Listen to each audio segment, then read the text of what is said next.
ವಿದ್ಯಾರ್ಥಿಗಳ ಹಿಂದಿನ ತರಗತಿಗಳಲ್ಲಿ ನಾವು ಉತ್ಪಾದನೆಯ ಬಗ್ಗೆ ತಿಳ್ಕೊಂಡಿದ್ವಿ. ಈ ತರಗತಿಯಲ್ಲಿ ವೆಚ್ಚದ ಬಗ್ಗೆ ತಿಳ್ಕೊಂಡಿದ್ವಿ. 3ನೇ ಅಧ್ಯಾಯದ ಹೆಸರು ಉತ್ಪಾದನೆ ಮತ್ತು ವೆಚ್ಚ. ಇಲ್ಲಿಯವರೆಗೂ ನಾವು ಉತ್ಪಾದನೆಯ ಬಗ್ಗೆ ತಿಳ್ಕೊಂಡಿದ್ವಿ. ಇಲ್ಲಿಂದ ನಾವು ವೆಚ್ಚದ ಬಗ್ಗೆ ತಿಳ್ಕೊಂಡಿದ್ವಿ. ನಾನು ಬರೀತೀನಿ, ವೆಚ್ಚ, ಕಾಸ್ಟ್ ಅಂತೇಳಿ ಕರೀತೀವಿ. ವೆಚ್ಚ ಅಂತ ಹೇಳಿದ್ರೆ ಸರಕುಗಳನ್ನು ಉತ್ಪಾದಿಸುವಾಗ ಉದ್ಯಮ ಘಟಕವು ಮಾಡುವ ಖರ್ಚನ್ನು ವೆಚ್ಚ ಎಂದು ಕರೆಯಲಾಗುತ್ತದೆ. ಅಂದ್ರೆ ಉದ್ಯಮ ಘಟಕವು ಸರಕುಗಳನ್ನು ಉತ್ಪಾದಿಸುವಾಗ ಉದ್ಯಮ ಘಟಕವು ಸರಕುಗಳನ್ನು ಏನ್ ಮಾಡುತ್ತದೋ ಉತ್ಪಾದನೆ ಮಾಡುತ್ತೆ. ಸರಕುಗಳನ್ನು ಉತ್ಪಾದಿಸುವಾಗ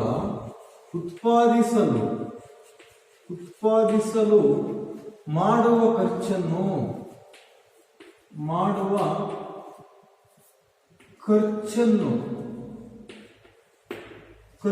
ನಾವು ವೆಚ್ಚ ಅಂತ ಹೇಳಿ ಕರೀತೀವಿ. ಈ ವೆಚ್ಚದಲ್ಲಿ 2 ವಿಧಗಳಿವೆ. ಅವು ಅಲ್ಪಾವಧಿ ವೆಚ್ಚಗಳು ಮತ್ತು ದೀರ್ಘಾವಧಿ ವೆಚ್ಚ. ಒಂದು ಅಲ್ಪಾವಧಿ ವೆಚ್ಚಗಳು,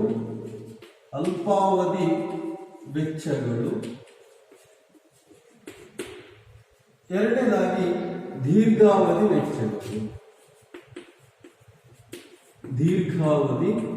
ವೆಚ್ಚಗಳು. ನಾನು ಈ ಕ್ಲಾಸ್ನಲ್ಲಿ ಅಲ್ಪಾವಧಿ ವೆಚ್ಚಗಳ ಬಗ್ಗೆ ನಿಮಗೆ ತಿಳಿಸ್ತೀನಿ. ನೆಕ್ಸ್ಟ್ ಕ್ಲಾಸ್ನಲ್ಲಿ ದೀರ್ಘಾವಧಿ ವೆಚ್ಚಗಳ ಬಗ್ಗೆ ನಾವು ತಿಳ್ಕೊಳ್ತೀವಿ. ಹಾಗಾದರೆ ಅಲ್ಪಾವಧಿ ವೆಚ್ಚಗಳು ಯಾವುವು ಅನ್ನೋದನ್ನು ನಾವು ನೋಡಿದ್ರೆ ಪ್ರಮುಖ ನೋಡ್ರಿ. ಅಲ್ಪಾವಧಿ ಅಂತ ಹೇಳಿದ್ರೆ ಬೇಡಿಕೆಗೆ ತಕ್ಕಂತೆ ವಸ್ತುಗಳನ್ನು ಪೂರೈಕೆ ಮಾಡಲು ಸಾಧ್ಯವಿರದೇ ಇರುವ ಅವಧಿಯನ್ನು ನಾವು ಅಲ್ಪಾವಧಿ ಅಂತ ಹೇಳಿ ಕರಿತೀವಿ. ಅಂದ್ರೆ ಅತ್ಯಂತ ಕಡಿಮೆ, 1 ವಾರದ ಅವಧಿಯವರೆಗಿದ್ರೆ ಅದನ್ನ ಅಲ್ಪಾವಧಿ ಅಂತ ಹೇಳಿ ಕರಿತೀವಿ. ಇಲ್ಲಿ ವಸ್ತುಗಳು ಎಷ್ಟು ಬೇಕೋ ಅಷ್ಟು ವಸ್ತುಗಳನ್ನು ಪೂರೈಕೆ ಮಾಡೋದಕ್ಕೆ ನಮ್ಮಿಂದ ಆಗಲ್ಲ. ಯಾಕೆ ಆಗಲ್ಲ? ಅವಧಿ ಅನ್ನುವುದು ಕಡಿಮೆ ಇದೆ. ಹಾಗಾಗಿ ಆ ಅಲ್ಪಾವಧಿ ವೆಚ್ಚಗಳು ಯಾವ್ಯಾವು ಅವುಗಳನ್ನು ತಿಳ್ಕೊಳ್ಳೋದು. ಇದು 6 ಮಾರ್ಕ್ಸ್ ಕ್ವೆಶ್ಚನ್. ಅಲ್ಪಾವಧಿ ವೆಚ್ಚಗಳನ್ನು ಸಂಕ್ಷಿಪ್ತವಾಗಿ ವಿವರಿಸಿ ಅಂತೇಳಿ ಕರೀತಾರೆ. ಪಟ್ಟಿಯ ಮೂಲಕ ವಿವರಿಸಿ ಅಂತೇಳಿ ಕೇಳ್ತಾರೆ ಕ್ವಶನ್. 6 ಮಾರ್ಕ್ಸ್ಗೆ ಬಹಳ ಇಂಪಾರ್ಟೆಂಟ್.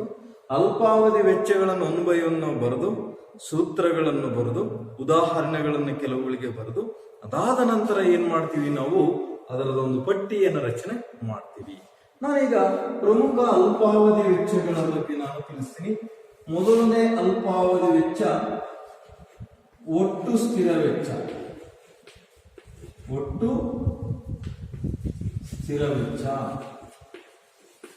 TFC ಅಂತ ಹೇಳ್ತೀವಿ.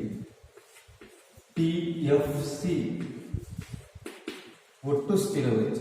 ಎರಡನೇದಾಗಿ ಒಟ್ಟು ಬದಲಾಗುವ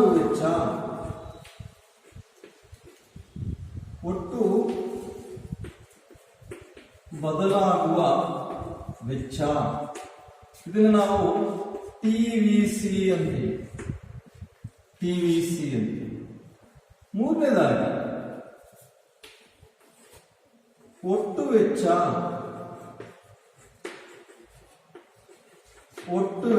TC ಅಂತ ಹೇಳ್ತೀವಿ. ನಾಲ್ಕನೇದಾಗಿ ಸರಾಸರಿ ಸ್ಥಿರ ವೆಚ್ಚ. ಇದನ್ನ ನಾವು AFC ಅಂತ ಹೇಳ್ತೀವಿ. ನೆಕ್ಸ್ಟ್ 5ನೇದಾಗಿ ಸರಾಸರಿ ಬದಲಾಗುವ ವೆಚ್ಚ.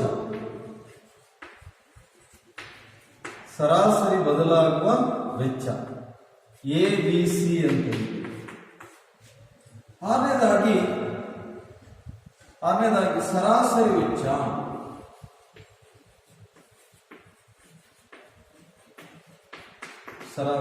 ಏಳನೇದಾಗಿ ಕೊನೆಯದಾಗಿ ಸೀಮಾಂತ ವೆಚ್ಚ. ಇಷ್ಟು ವೆಚ್ಚಗಳಿದೆ. ಇದು MC, ಇದು AC. ಗೊತ್ತಾಯ್ತಾ? ಹಾಗಾದ್ರೆ ಒಂದೊಂದೇ ವೆಚ್ಚಗಳನ್ನು ನಾವು ವಿವರಣಾತ್ಮಕವಾಗಿ ನೋಡಿ. ಸ್ಥಿರ ಅಂತ ಹೇಳಿದ್ರೆ ಬದಲಾವಣೆ ಆಗದೇ ಇರುವಂತ, ಅಂದ್ರೆ ಉತ್ಪಾದನೆಯೊಂದಿಗೆ ಬದಲಾಗದೇ ಇರುವ ವೆಚ್ಚವನ್ನು ನಾವು ಒಟ್ಟು ಸ್ಥಿರ ವೆಚ್ಚ ಎಂದು ಕರೆಯುತ್ತೇವೆ. ಉತ್ಪಾದನೆ ಹೆಚ್ಚಾದಾಗ ವೆಚ್ಚ ಹೆಚ್ಚಾಗಲ್ಲ, ಉತ್ಪಾದನೆ ಆದಾಗ ಕಡಿಮೆನೂ ಆಗಲ್ಲ. ಉತ್ಪಾದನೆ ಹೆಚ್ಚಾದ್ರೂ ಅಷ್ಟೇ ಇರುತ್ತೆ, ಉತ್ಪಾದನೆ ಕಡಿಮೆ ಆದ್ರೂ ವೆಚ್ಚ ಅಷ್ಟೇ ಇರುತ್ತೆ. ಆದ್ರಿಂದಾಗಿ ಇದನ್ನು ಒಟ್ಟು ಸ್ಥಿರ ವೆಚ್ಚ ಅಂತ ಹೇಳಿ ಕರಿತೀವಿ. ಉತ್ಪಾದನೆಯೊಂದಿಗೆ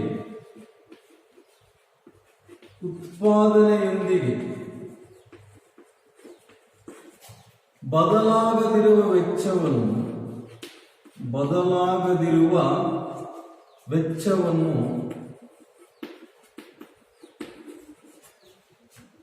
ಸ್ಥಿರ ವೆಚ್ಚ, ಒಟ್ಟು ಸ್ಥಿರ ವೆಚ್ಚ ಅಂತೇಳಿ ನಾವು ಕರೀತೀವಿ. ಉತ್ಪಾದನೆಯೊಂದಿಗೆ ಬದಲಾಗದಿರುವ ವೆಚ್ಚ. ಉತ್ಪಾದನೆ ಹೆಚ್ಚಾದ್ರೂ ವೆಚ್ಚ ಅಷ್ಟೇ ಇರುತ್ತೆ, ಉತ್ಪಾದನೆ ಕಡಿಮೆ ಆದ್ರೂ ಅಷ್ಟೇ ಇರುತ್ತೆ. ಉದಾಹರಣೆ ಏನು ನೋಡ್ರಿ. ಉದಾಹರಣೆ,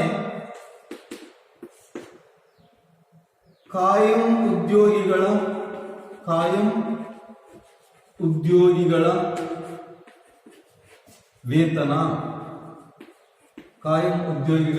ವೇತನ, ವಿಮಾ ಖರ್ಚು,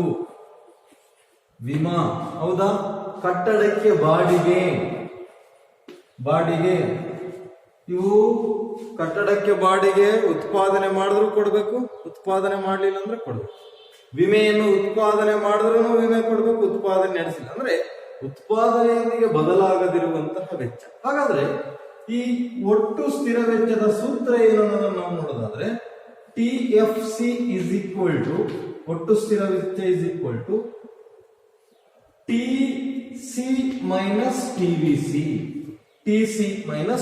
total fixed cost is equal to total cost minus total variable cost is equal to total fixed cost. ಗೊತ್ತಾಯ್ತಾ? ಒಟ್ಟು ವೆಚ್ಚ, ಸ್ಥಿರ ವೆಚ್ಚವನ್ನು ಬರೀಬೇಕಾದ್ರೆ ಏನ್ ಮಾಡಬೇಕು? ಒಟ್ಟು ವೆಚ್ಚದಲ್ಲಿ ಬದಲಾಗುವ ವೆಚ್ಚವನ್ನು ಕಳೆಯಬೇಕು. ಇದು ಒಟ್ಟು ಸ್ಥಿರ ವೆಚ್ಚ. ನೆಕ್ಸ್ಟ್, ಒಟ್ಟು ಬದಲಾಗುವ ವೆಚ್ಚದ ಬಗ್ಗೆ ನಾನು ತಿಳಿಸ್ತೀನಿ. ಇದಕ್ಕೆ ವಿರುದ್ಧವಾದಂತಹ ಉತ್ಪಾದನೆಯೊಂದಿಗೆ ಬದಲಾಗುವ ವೆಚ್ಚವನ್ನು ಒಟ್ಟು ಬದಲಾಗುವ ವೆಚ್ಚ ಅಂತೇಳಿ ಕರೀತೀವಿ. ಉತ್ಪಾದನೆ ಹೆಚ್ಚಾದಾಗ ವೆಚ್ಚ ಹೆಚ್ಚಾಗುತ್ತೆ, ಉತ್ಪಾದನೆ ಕಡಿಮೆ ಆದಾಗ ವೆಚ್ಚ ಕಡಿಮೆ ಆಗುತ್ತೆ. ಅದು ಬದಲಾವಣೆ ಆಗ್ತಿರುತ್ತೆ. ಯಾವುದರೊಂದಿಗೆ? ಉತ್ಪಾದನೆಯೊಂದಿಗೆ. ಅಂತಹ ವೆಚ್ಚವನ್ನು ನಾವು ಒಟ್ಟು ಬದಲಾಗುವ ವೆಚ್ಚ ಅಂತ ಹೇಳಿ ಕರಿತೀವಿ. ನೋಡ್ರಿ, ಉತ್ಪಾದನೆಯೊಂದಿಗೆ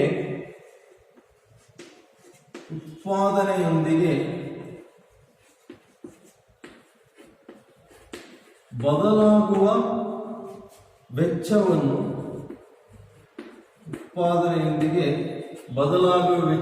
ನಾವೇನಂತ ಹೇಳಿ ಕರಿತೀವಿ? ಒಟ್ಟು ಬದಲಾಗುವ ವೆಚ್ಚ.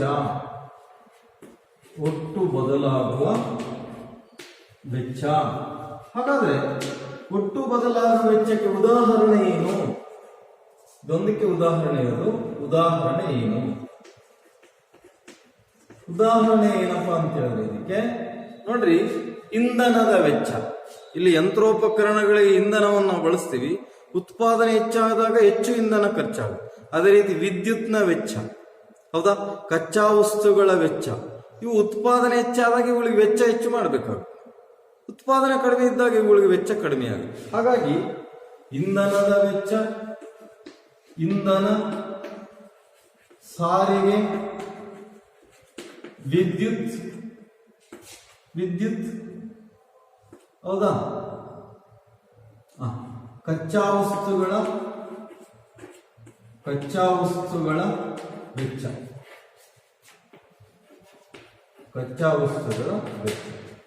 ಇವು ಬದಲಾಗುವ ವೆಚ್ಚಕ್ಕೆ ಉದಾಹರಣೆ. ಉತ್ಪಾದನೆಯೊಂದಿಗೆ ಬದಲಾವಣೆ ಆಗ್ತಾ ಇದೆ. ಇದರ ಸೂತ್ರ ಏನು ನೋಡ್ರಿ? TC is equal to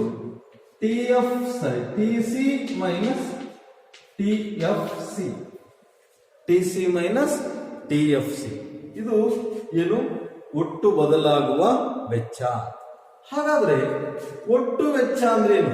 ಇವೆರಡನ್ನು ಒಳಗೊಂಡಿರುವುದೇ ಒಟ್ಟು ವೆಚ್ಚ. ಒಟ್ಟು ವೆಚ್ಚವು ಸ್ಥಿರ ವೆಚ್ಚವನ್ನು ಒಳಗೊಂಡಿರುತ್ತದೆ ಮತ್ತು ಬದಲಾಗುವ ವೆಚ್ಚವನ್ನು ಒಳಗೊಂಡಿರುತ್ತದೆ. ಹಾಗಾಗಿ ಇದನ್ನು ನಾವೇನಂತೇಳಿ ಕರಿತೀವಿ? ಒಟ್ಟು ವೆಚ್ಚ ಅಂತೇಳಿ ಕರಿತೀವಿ. ಒಟ್ಟು ಸ್ಥಿರ ವೆಚ್ಚ ಮತ್ತು ಒಟ್ಟು ಬದಲಾಗುವ ವೆಚ್ಚವನ್ನು ಕೂಡಿಸಿದಾಗ ಏನ್ ಸಿಗುತ್ತೆ? ನಮಗೆ ಒಟ್ಟು ವೆಚ್ಚವು ಸಿಗುತ್ತೆ. ಒಟ್ಟು ವೆಚ್ಚ ಅನ್ನೋದು ಸಿಗುತ್ತೆ. ಇದ್ರ ಸೂತ್ರ ಏನು? TC is equal to TFC ಒಟ್ಟು ಸ್ಥಿರ ವೆಚ್ಚ ಪ್ಲಸ್ TVC ಒಟ್ಟು ಬದಲಾಗುವ ವೆಚ್ಚ. Total cost is equal to total fixed cost plus total variable cost. ಇವೆರಡನ್ನೂ ಸಹ ಒಳಗೊಂಡಿರುತ್ತೆ. ಅದನ್ನು ನಾವೇನಂತ ಹೇಳಿ ಕರಿತೀವಿ? ಒಟ್ಟು ವೆಚ್ಚ ಅಂತ ಹೇಳಿ ಕರಿತೀವಿ.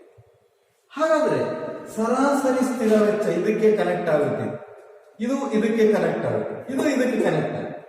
ಗೊತ್ತಾಯ್ತಾ?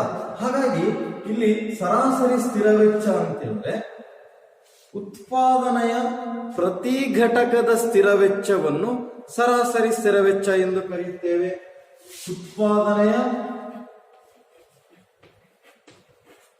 ಉತ್ಪಾದನೆಯ ಪ್ರತಿ ಘಟಕದ ಸ್ಥಿರ ವೆಚ್ಚವನ್ನು ನಾವೇನಂತ ಕರಿತೀವಿ? ಸರಾಸರಿ ಸ್ಥಿರ ವೆಚ್ಚ ಅಂತ ಹೇಳ್ತೀವಿ. ಸರಾಸರಿ ಸ್ಥಿರ ವೆಚ್ಚದ ಸೂತ್ರ AFC is equal to TFC by Q. TFC by Q. ಸರಾಸರಿ ಸ್ಥಿರ ವೆಚ್ಚ ನಮ್ಗೆ ಬೇಕಾದ್ರೆ ಒಟ್ಟು ಸ್ಥಿರ ವೆಚ್ಚವನ್ನು ಉತ್ಪಾದಿಸಿದ ಘಟಕಗಳಿಂದ ಭಾಗಿಸಿದಾಗ ನಮಗೆ ಸರಾಸರಿ ಸ್ಥಿರ ವೆಚ್ಚವು ದೊರೆಯುತ್ತದೆ. AFC ಸರಾಸರಿ ಸ್ಥಿರ ವೆಚ್ಚ average fixed cost is equal to total fixed cost ಒಟ್ಟು ಸ್ಥಿರ ವೆಚ್ಚ ಡಿವೈಡ್ ಬೈ ಕ್ವಾಂಟಿಟಿ ಸರಕುಗಳ ಪ್ರಮಾಣ.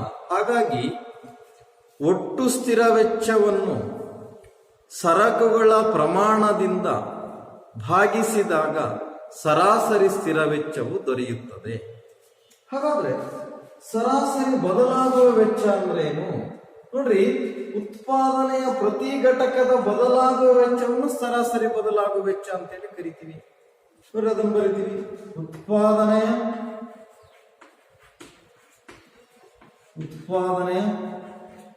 ಪ್ರತಿ ಘಟಕದ ಇಲ್ಲಿ ಸ್ಥಿರ ವೆಚ್ಚ ಇದ್ರೆ ಇಲ್ಲಿ ಅದರಲ್ಲಿ ಬದಲಾಗುವ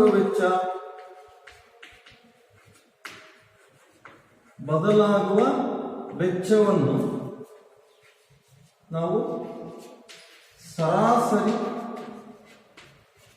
ಬದಲಾಗುವ ವೆಚ್ಚ ಅಂತ ಹೇಳ್ತೀವಿ. ಸರಾಸರಿ ಬದಲಾಗುವ ವೆಚ್ಚ ಸೂತ್ರ AVC is equal to TVC by Q. ಇನ್ನೊಂದು ರೀತಿಯಲ್ಲಿ ನಾವು ಹೇಳಿಸ್ಬೇಕಾದ್ರೆ ಒಟ್ಟು ಬದಲಾಗುವ ವೆಚ್ಚವನ್ನು ಸರಕುಗಳ ಪ್ರಮಾಣದಿಂದ ಭಾಗಿಸಿದಾಗ ನಮಗೆ ಸರಾಸರಿ ಬದಲಾಗುವ ವೆಚ್ಚ ದೊರೆಯುತ್ತೆ. ಪ್ರತಿ ಘಟಕಕ್ಕೆ ಎಷ್ಟು ಬದಲಾಗುವ ವೆಚ್ಚ ಇದೆ, ಪ್ರತಿ ಘಟಕಕ್ಕೆ ಎಷ್ಟು ಸ್ಥಿರ ವೆಚ್ಚ ಇದೆ ಅನ್ನೋದನ್ನು ತಿಳ್ಕೊಳ್ಳದೆ ಇಲ್ಲಿ ಏನಾಗಿದೆ? ಸರಾಸರಿ ಬದಲಾಗುವ. ಇದನ್ನು ನಾವು ನೆಕ್ಸ್ಟ್ ಸರಾಸರಿ ವೆಚ್ಚ ಅಂತ ಹೇಳಿ ಕರಿತೀವಿ. ಇದನ್ನು ಅಲ್ಪಾವಧಿ ವೆಚ್ಚ ಅಂತಾನೂ ಕರಿತೀವಿ. ಶಾರ್ಟ್ ರನ್ ಆವರೇಜ್ ಕಾಸ್ಟ್, ಅಲ್ಪಾವಧಿಯ ಸರಾಸರಿ ವೆಚ್ಚ. ನೋಡ್ರಿ, ಉತ್ಪಾದನೆಯ ಪ್ರತಿ ಘಟಕದ ವೆಚ್ಚವನ್ನು ನಾವು ಏನಂತ ಹೇಳಿ ಕರಿತೀವಿ? ಸರಾಸರಿ ವೆಚ್ಚ. ಇಲ್ಲಿ ಬದಲಾಗುವ ಸ್ಥಿರ ಬರಲ್ಲ. ಉತ್ಪಾದನೆಯ ಪ್ರತಿ ಘಟಕದ ಒಟ್ಟು ವೆಚ್ಚ ಎಷ್ಟಾಗಿದೆ ಎಂಬುದನ್ನು ತಿಳಿಯುವುದೇ ಸರಾಸರಿ ವೆಚ್ಚ ಆಗಿದೆ. ನೋಡ್ರಿ, ಉತ್ಪಾದನೆಯ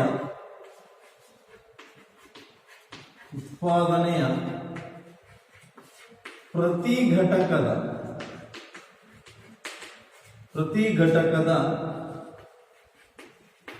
ವೆಚ್ಚವನ್ನು ನಾವು ಸರಾಸರಿ ವೆಚ್ಚ, ಸರಾಸರಿ ವೆಚ್ಚ ಅಂತ ಹೇಳ್ತೇವೆ. ಇಲ್ಲಿ 50 ಉತ್ಪಾದನೆಯ ಸರಾಸರಿ ವೆಚ್ಚ ಅಂತ ಹೇಳಿದ್ರೆ ಒಂದು ಈಗ 5 ವಸ್ತುಗಳನ್ನು ಉತ್ಪಾದನೆ ಮಾಡೋದಕ್ಕೆ 50 ರೂಪಾಯಿ ಖರ್ಚಾಗಿದೆ.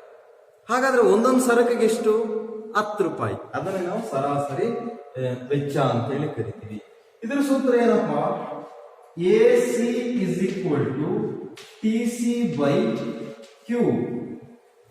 Average cost is equal to total cost by quantity.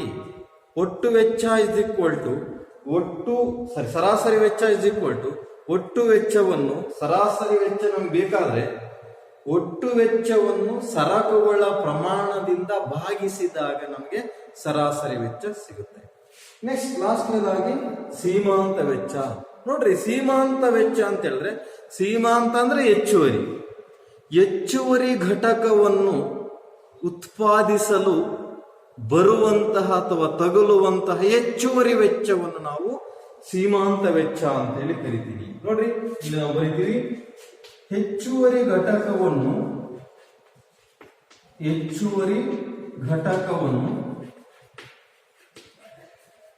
ಉತ್ಪಾದಿಸಲು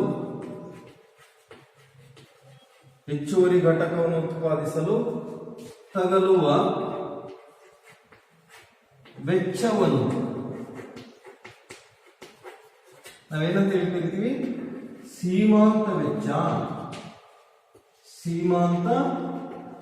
ಅಂತ ಹೇಳ್ತೀವಿ. ಸೀಮಾಂತ ವೆಚ್ಚದ ಸೂತ್ರ ನೋಡ್ರಿ, MCN is equal to TCN minus TCN minus 1. ಒಟ್ಟು ವೆಚ್ಚ ಮುಂದಿನ ಒಟ್ಟು ವೆಚ್ಚದಿಂದ ಕೊನೆಯ ಒಟ್ಟು ವೆಚ್ಚವನ್ನು ಹಿಂದಿನ ಒಟ್ಟು ವೆಚ್ಚದಿಂದ ಕಳೆದಾಗ ನಮಗೆ ಸೀಮಾಂತ ವೆಚ್ಚ ದೊರೆಯುತ್ತೆ. ಅಥವಾ ಒಟ್ಟು ವೆಚ್ಚದಲ್ಲಿ ಎಷ್ಟು ಹೆಚ್ಚಾಗಿದೆ ಪ್ರತಿ ಸರಕಿಗೆ ಅನ್ನೋದನ್ನು ತಿಳಿಸಿದಾಗ ನಮಗೆ ಸೀಮಾಂತ ವೆಚ್ಚ ದೊರೆಯುತ್ತೆ. ಇವುಗಳು ಈ ಅಲ್ಪಾವಧಿಯ ವೆಚ್ಚಗಳಾಗಿವೆ. ಅವುಗಳನ್ನು ಒಟ್ಟು ಸ್ಥಿರ ವೆಚ್ಚ, ಒಟ್ಟು ಬದಲಾಗುವ ವೆಚ್ಚ, ಒಟ್ಟು ವೆಚ್ಚ, ಸರಾಸರಿ ಸ್ಥಿರ ವೆಚ್ಚ, ಸರಾಸರಿ ಬದಲಾಗುವ ವೆಚ್ಚ ಮತ್ತು ಸರಾಸರಿ ವೆಚ್ಚ, ಸೀಮಾಂತ ವೆಚ್ಚ. ಇವು ಏನು ಅಲ್ಪಾವಧಿಯ ವೆಚ್ಚಗಳು ಆಗಿವೆ. ಈ ವೆಚ್ಚಗಳನ್ನು ನೀವು ಬಾಕ್ಸ್ ಅನ್ನು ಕೊಡ್ತಾರೆ ಬಹಳ ಈಸಿಯಾಗಿ, 5 ಮಾರ್ಕ್ಸ್ಗೆ 4 ಮಾರ್ಕ್ಸ್ಗೆ ಆ ಬಾಕ್ಸ್ ಅನ್ನು ಫಿಲ್ ಮಾಡಬೇಕು. ಇಲ್ಲಿನೂ ಸಹ ನೀವು ಬಾಕ್ಸ್ ಫಿಲ್ ಮಾಡಬೇಕಾಗುತ್ತೆ. ಈ ಸೂತ್ರಗಳು ಬಹಳ ಬಹಳ ಇಂಪಾರ್ಟೆಂಟ್. ಒಟ್ಟು ಸ್ಥಿರ ವೆಚ್ಚ, ಒಟ್ಟು ಬದಲಾಗುವ ವೆಚ್ಚ, ಒಟ್ಟು ವೆಚ್ಚದ್ದು, ಸ್ಥಿರ ವೆಚ್ಚದ್ದು, ಇವುಗಳನ್ನು ಸೂತ್ರಗಳನ್ನು ನೀವು ಬಹಳ ಇಂಪಾರ್ಟೆಂಟ್ ಆಗಿ ನೆನಪು ಇಟ್ಕೊಳ್ಬೇಕಾಗುತ್ತೆ. ಹಾಗಾದ್ರೆ ನಾನು ಇದಕ್ಕೆ ಸಂಬಂಧಿಸಿದಂತೆ ಒಂದು ಟೇಬಲ್ ಅನ್ನು ನಾನು ತೋರಿಸ್ತೀನಿ ನಿಮಗೆ. ಆ ಟೇಬಲ್ ಅಲ್ಲಿ ಯಾವ ರೀತಿ ಫಿಲ್ ಮಾಡೋದು ಅನ್ನೋದನ್ನ ನೋಡ್ತೀನಿ. ಒಂದು ನಿಮಿಷ. ಎಸ್,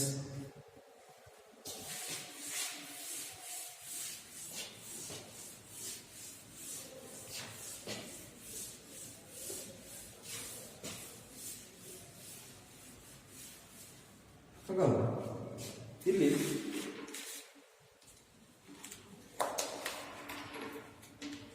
ನೋಡ್ರಿ, ಉತ್ಪನ್ನ,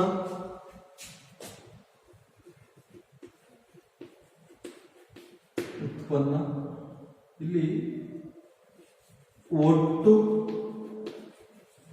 ಸ್ಥಿರ ವೆಚ್ಚ, ನೆಕ್ಸ್ಟ್ ಇಲ್ಲಿ TVC ಅಂತ ಬರ್ಬಿಡೋಣ. ನಿಮ್ಗೆ ಗೊತ್ತಾಗಬೇಕು TVC ಅಂದ್ರೆ ಏನು, TFC ಅಂತ ಹೇಳಿದ್ರೆ ಏನು ಅಂತ ಹೇಳಿ. ಈಸಿಯಾಗಿ ಟೇಬಲ್ ಈಸಿ ಆಗುತ್ತೆ. TFC, TVC, TC, ಅದೇ ರೀತಿ ಇದರಲ್ಲಿ ಏನಿದೆ AFC, ಹೌದು AFC, ABC, AC ಮತ್ತೆ MC.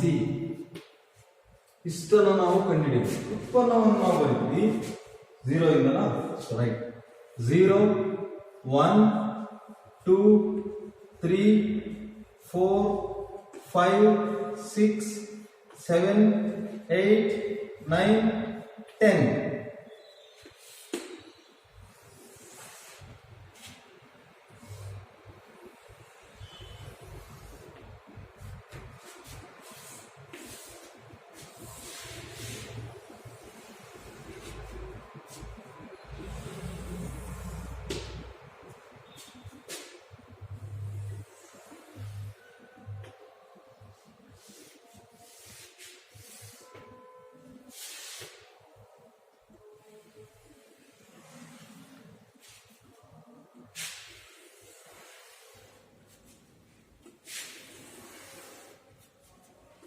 ಈ ರೀತಿ ಬಾಕ್ಸ್ ಅನ್ನು ಬರ್ಕೊಳ್ಬೇಕು. ಗೊತ್ತಾಯ್ತಾ? ನಿಮ್ಗೆ ಬೇಕಿದ್ರೆ ಇನ್ನು ಈಸಿಯಾಗಿ ಈ ರೀತಿ ಬರ್ಕೊಳ್ಬಹುದು. ಆ ಬಾಕ್ಸ್ ಈಸಿಯಾಗಿ ನಿಮ್ಗೆ ಆ ಬಾಕ್ಸ್ ಅಲ್ಲಿ ಯಾವ್ಯಾವುದನ್ನ ಬರಿಬೇಕು ಅನ್ನೋದು ಸುಲಭವಾಗಿ ಗೊತ್ತಾಗ್ತಾ ಹೋಗುತ್ತೆ.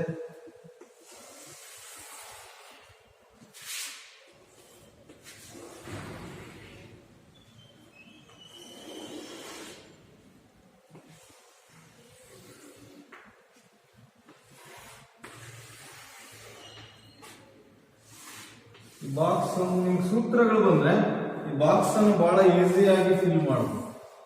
ಬಾಕ್ಸ್ ಅನ್ನು ಬಹಳ ಸುಲಭವಾಗಿ ಫಿಲ್ ಮಾಡ್ತಾ ಹೋಗ್ಬೋದು.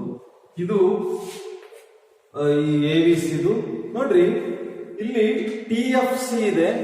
TFC ಇಲ್ಲಿ ಎಲ್ಲಾದ್ರೂ 20 ಇದ್ರೆ ಇದು ಚೇಂಜ್ ಆಗಲ್ಲ. ಇಡೀ ಬಾಕ್ಸ್ ಅಲ್ಲೆಲ್ಲ ಏನಾಗಿರುತ್ತೆ 20 ಇರುತ್ತೆ. F ಅಂತ ಹೇಳಿದ್ರೆ fixed, total fixed cost, change ಆಗಲ್ಲ ಅದು. ಹಾಗಾಗಿ ಇಲ್ಲಿ ಎಷ್ಟು ಏನಿರುತ್ತೆ 20 ಇದ್ರೆ ಎಲ್ಲದಕ್ಕೂ ನಾವು 20 ಅಂತ ಹೇಳಿ ಬರ್ಕೋಬೇಕು. ಗೊತ್ತಾಯ್ತಾ? ಅಕಸ್ಮಾತ್ ಆಗಿ AFC ಅಲ್ಲಿ ಚೇಂಜ್ ಆಗುತ್ತೆ. TFC ಅಲ್ಲಿ ಏನಾದ್ರೂ 100 ಇತ್ತಂದ್ರೆ ಎಲ್ಲನೂ 100 ಆಗುತ್ತೆ. ಗೊತ್ತಾಯ್ತಾ? ಹಾಗಾಗಿ ಎಲ್ಲದಕ್ಕೂ ನಾನು 20 ಬರೀತೀನಿ. 20 20 20 20. ನೆಕ್ಸ್ಟ್ TVC ಏನಿದೆ ಅಪ್ಪ ಅಂತ ಹೇಳಿದ್ರೆ ಇಲ್ಲಿ 0 ಇದೆ, 10 ಇದೆ, 18, 24, 29, 33, 39, 40, 7, 60, 75, 95. ಇದೇನು ಬದಲಾಗುವ ವೆಚ್ಚ. ನೋಡ್ರಿ, ಉತ್ಪಾದನೆ ಹೆಚ್ಚಾದಾಗ ಇದು ಬದಲಾಗಿಲ್ಲ, ಹಾಗಾಗಿ ಸ್ಥಿರ ವೆಚ್ಚ. ಉತ್ಪಾದನೆ ಹೆಚ್ಚಾದಾಗ ಇದೇನಾಗಿದೆ, ಬದಲಾಗಿದೆ, ಹಾಗಾಗಿ ಇದು ಬದಲಾಗುವ ವೆಚ್ಚ.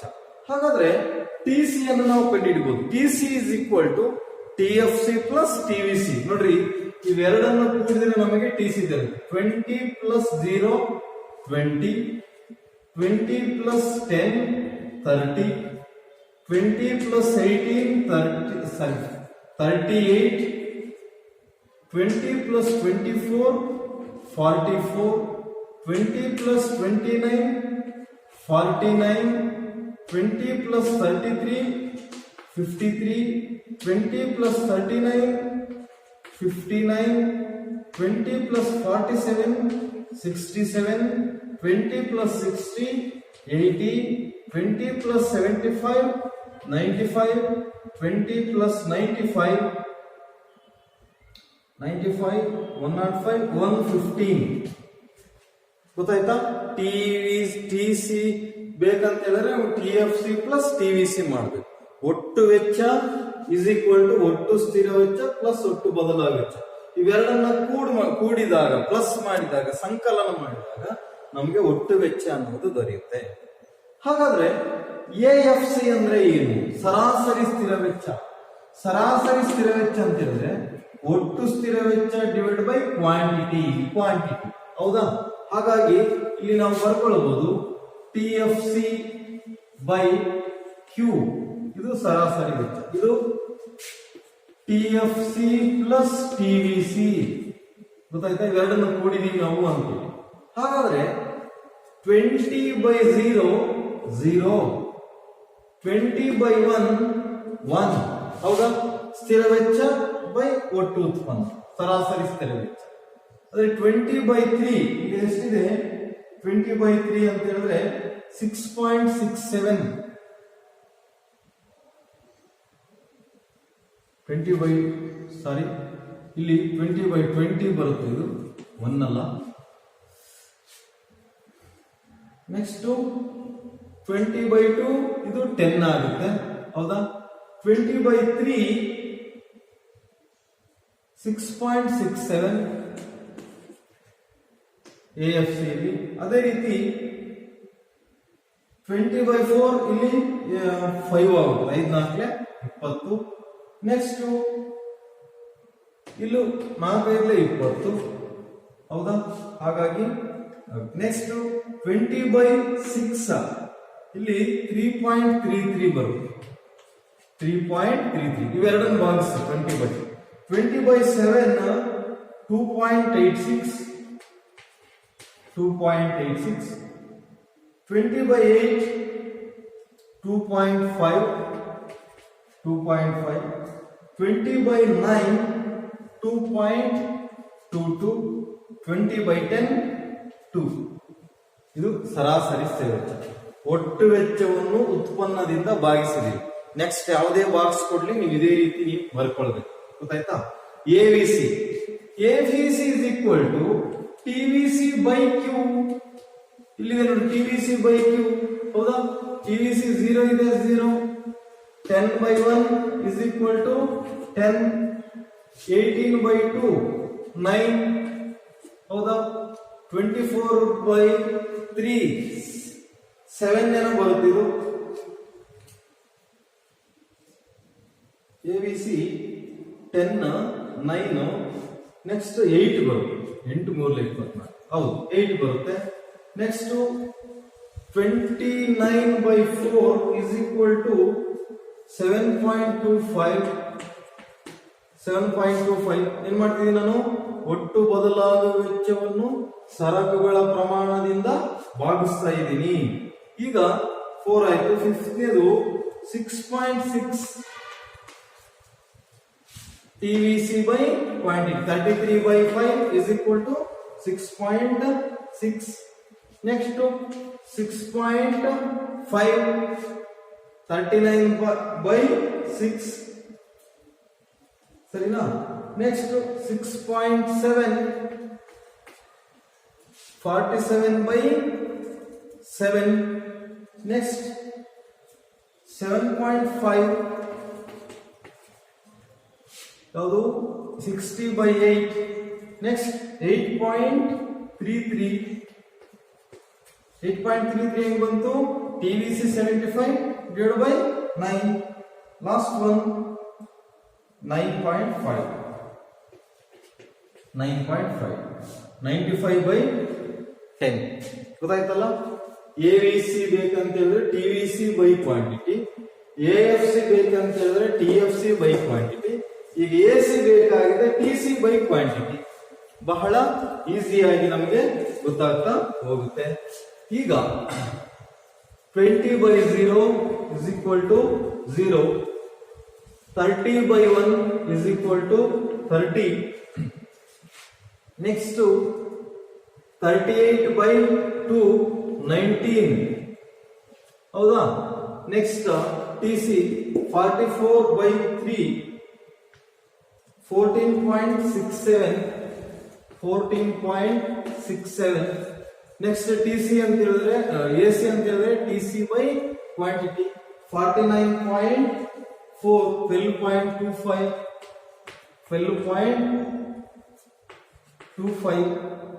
ನೆಕ್ಸ್ಟ್ 53/5 10.6. ನೆಕ್ಸ್ಟ್ ಇಲ್ಲಿ ಬರೀಬೇಕು ಟಿಸಿ ಬೈ ಕ್ಯೂ. ಹೌದಾ? ನೆಕ್ಸ್ಟ್ ಇಲ್ಲಿ ಟಿಸಿ 59/6 ಎಷ್ಟಿದೆ? 9.83 ಬರುತ್ತೆ. 9.83. ನೆಕ್ಸ್ಟ್ ಇದರಲ್ಲಿ 67/7 ಎಷ್ಟಿದೆ? 9.57. ನೆಕ್ಸ್ಟ್ 80/8 ಇದು 10 ಬರುತ್ತೆ. ಗೊತ್ತಾಯ್ತಾ? 95/9 ಎಷ್ಟು ಬರುತ್ತೆ?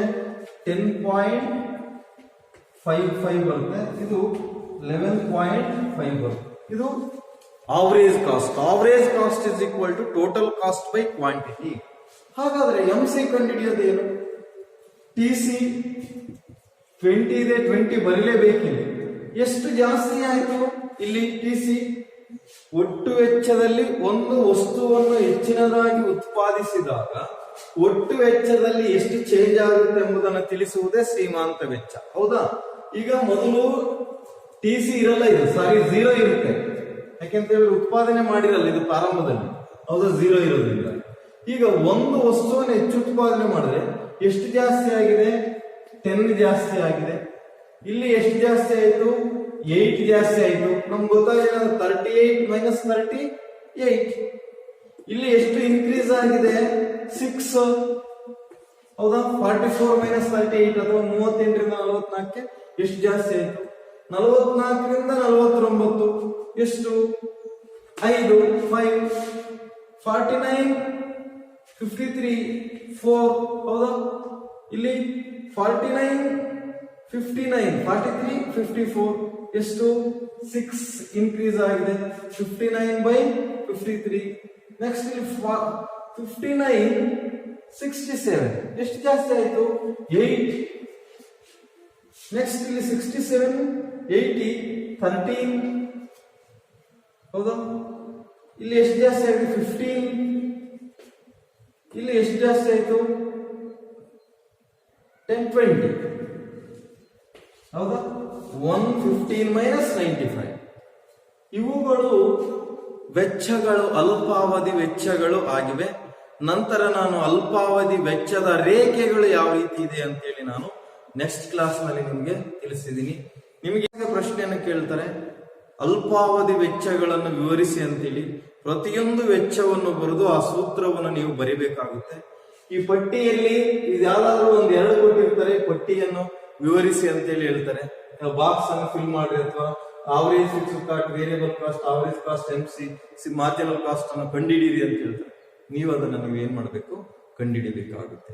ಓಕೆ, ನೆಕ್ಸ್ಟ್ ಕ್ಲಾಸ್ ನಲ್ಲಿ ನಾನು ವೆಚ್ಚದ ರೇಖೆಗಳ ಬಗ್ಗೆ ಅಥವಾ ಇನ್ನೊಂದು ಬಾಕ್ಸ್ ವೆಚ್ಚದ ಏನಾದ್ರೂ ಇದ್ರೆ ಅದನ್ನ ನಾನು ಫಿಲ್ ಮಾಡ್ತೀನಿ. Thank you.